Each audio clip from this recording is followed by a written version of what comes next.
Que faire lorsque votre offre se banalise? De nombreuses entreprises doivent faire face à un phénomène de banalisation de leur offre.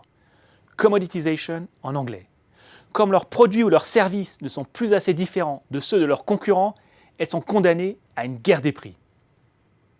D'après Richard Daveni, ce phénomène peut prendre 3 formes. La détérioration. Des concurrents proposent une offre moins élaborée et moins chère que la vôtre. Dans le transport aérien, cette stratégie est utilisée par des entreprises comme EasyJet ou Ryanair pour concurrencer les compagnies aériennes traditionnelles. La prolifération. Des concurrents inondent votre marché avec un flux permanent de nouveaux produits ou services. Cette stratégie a été utilisée par des constructeurs de motos japonais pour concurrencer les constructeurs américains comme Harley-Davidson.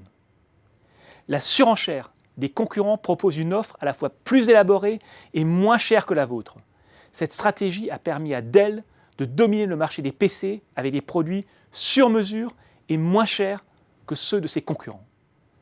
Que faire lorsque votre offre se banalise? D'après Richard Daveni, 3 grandes approches peuvent être utilisées pour faire face à la banalisation.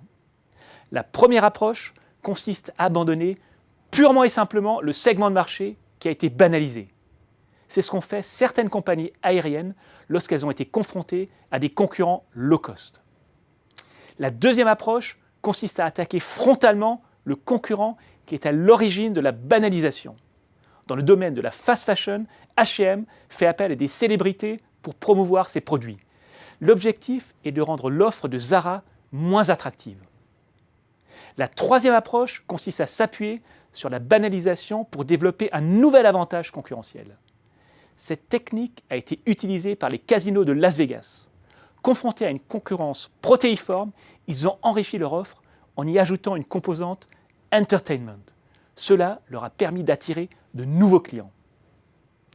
En bref, il existe plusieurs types de banalisation. À vous d'identifier celle qui vous guette. Il existe également plusieurs façons d'y faire face. À vous de choisir la bonne.